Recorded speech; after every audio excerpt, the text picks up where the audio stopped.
Welcome back to Pop Culture Explosion. I am Mike, and I'm here with Paul today. Here at Pop Culture Explosion, we pay for the next Netflix subscription. We get really excited.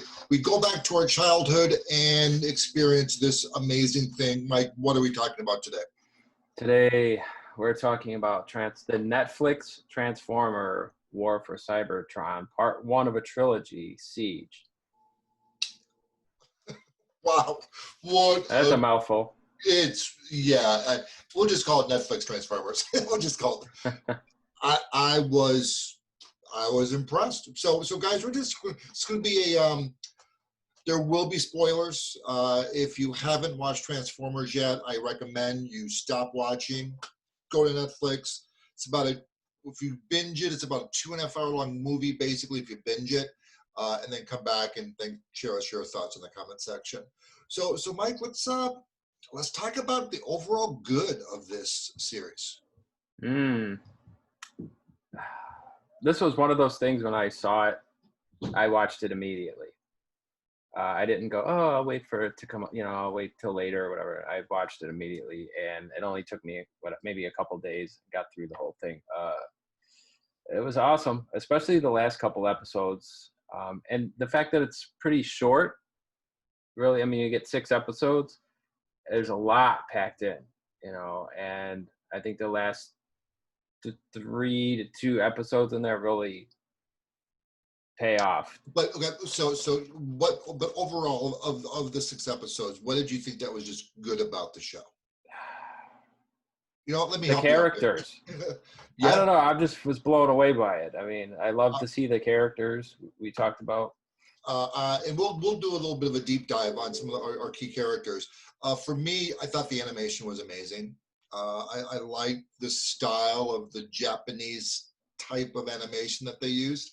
I thought Cybertron was really dirty and gritty, just a battlefield. You got a sense of tone. And I also love the fact that the Autobots were the underdogs and the Decepticons were like the ruling class, and how those roles switched, where at one point in time it was the Autobots who were, and this is lore, where they were the leaders. They were the ones on top. The Decepticons were pretty much like don't like to use the word slaves, but I can see where the Decepticons are coming from their point of view. The music was good. The writing was excellent. And you're right about the characters. Loved all the characters. Very unique. We have to include this. This might be a much shorter list. Was there anything that kind of rubbed you the wrong way with the 6 episodes? I can't pinpoint it, but I felt a little. They kept saying repeating over and over about the war. This is a war. It just got a little monotonous with that piece of it. But I thought I don't really have too many bad things to say about it. It was very entertaining. I thought the first couple episodes kind of dragged a little bit. Yeah. Other than that, once like the 3rd episode kicked in, I'm like, oh, okay, we're going places here. Yeah, it really got going then. Yeah, it did. So let's talk about some of our favorite characters. I'm going to go first. Mike, Megatron. What did you think? I think we kind of had a conversation before this where how evil he was. I kind of in the 80s, the original, he was just kind of a jerk, in the Transformers animated movie where he him and Optimus fought pretty much to the death. That was the most brutal to that point I saw him. In this one, he was evil, plain and simple. Yeah, it reminded me of like Nazi Germany a little bit, on how he was very like power hungry and everything. Everyone had to submit to his rule. And he would. My favorite type of bad guy is one bad guy that actually thinks he's the hero. He thinks he's the good guy, but you look at his actions. There's torture. He's doing propaganda. He was trying to actually genocide the Autobots with the help of one of his lackeys. And this was the most evil I've seen. Well, in Ultra Magnus, what he did to him. Yeah, yep.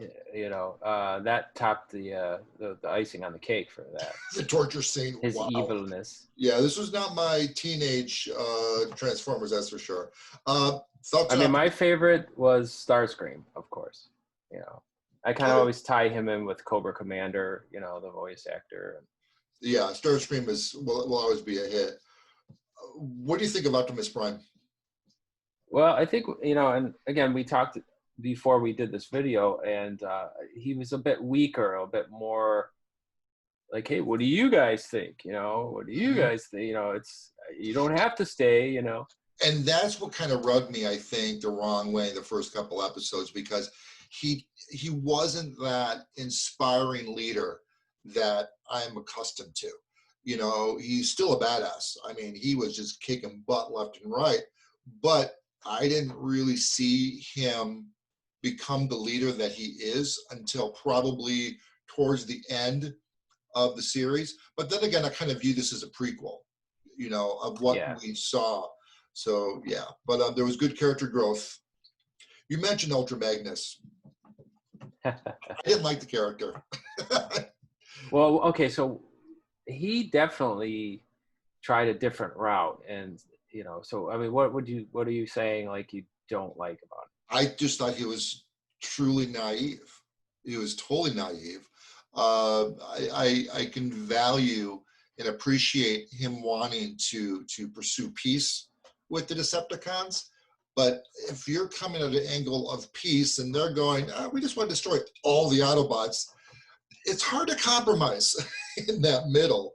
And I just thought he was a very naive character, and he caused more damage than good. Well, he did. I think the reason he was that way is because at one point he was aligned with Megatron. You know, so maybe he was appealing to that part of him that probably just wasn't there anymore. Right. Yeah. You know, and would you say that it was all out wanting to destroy the Autobots, or if they would just submit already?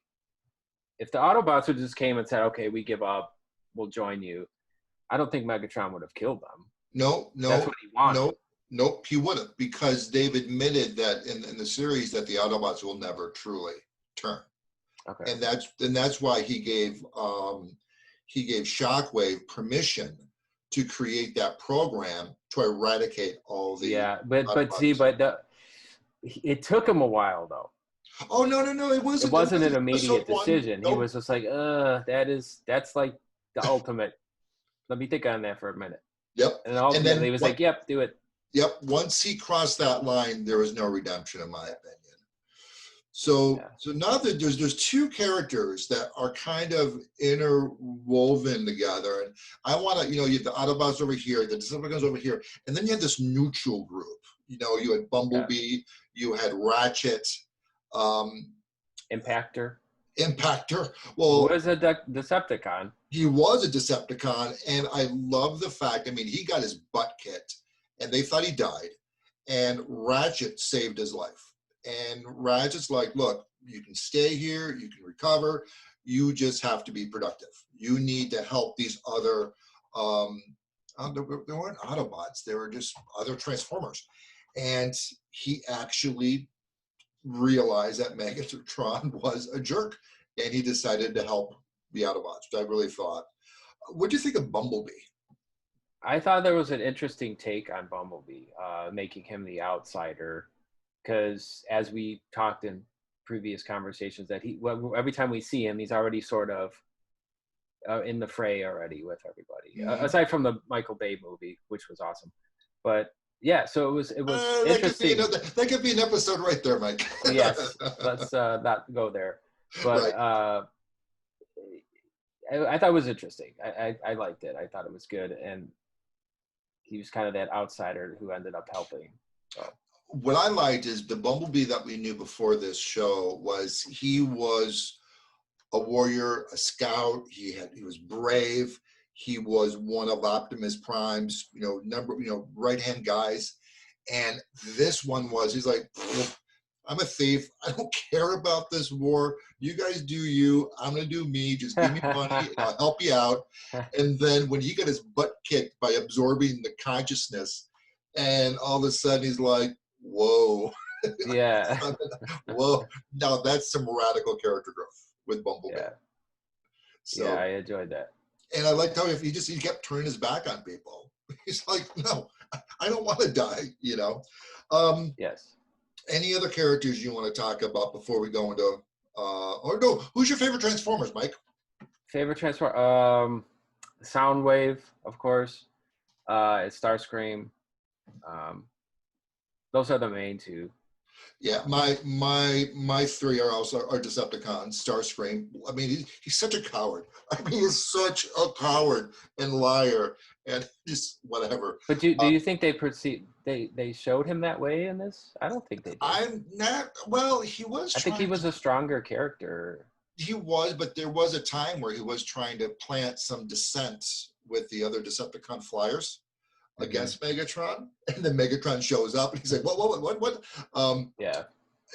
I didn't see him being a coward so much in this. I'm also kind of merging the other Star Screams, you know, that we've had. But Shockwave, whoa, he was a much different character than what I'm used to. Much different character. He was crazy, nuts. I mean, he was just, and of course, Soundwave is just Soundwave. Love Soundwave. One of my favorites all time. And I love the fact that he has his own little, you know, micro transformers inside him. So Mike, why don't you give us your final thoughts on the series? Final thoughts is this is something I watched immediately when I saw it. I will watch it again. I enjoyed it. I am purchasing some of the toys. I have Megatron and Starscream. I'll get a couple more because they're just cool. And it brought back, you know, the big four was G.I. Joe, Star Wars, Transformers, He-Man, you know, and they're kind of bringing that stuff back now. I had all those toys when I was a kid too, Mike. Yeah. Just letting you know. So I really, it was a treat, and to see it done this well, and even talking about it again, like the writing was really good, you know, because of the conflicts, and then you have people dealing with their moral compass, people switching sides, that sort of thing, and really, you know, even with Megatron pushing even further into the abyss. Yeah, this show was not. This was not for me as a 16-year-old. This was made for me as a 50-year-old. And I thought the writing was great. I thought they respected the legacy of the Transformers, which I really appreciated. Especially these days. Yeah, exactly. If they would have pissed on the legacy Transformers, I would not have made episode 2 for sure. So they were very respectful there. Again, the animation was awesome. The combat scenes were really impressive. You felt like any Transformer could die at any moment, you know, not like back in the day where no one died until the movie. So those are our final thoughts, guys. What are yours? Did you watch it? Did you enjoy it? Hey, if we earned your like for this video, smash that like button. For future content, please subscribe.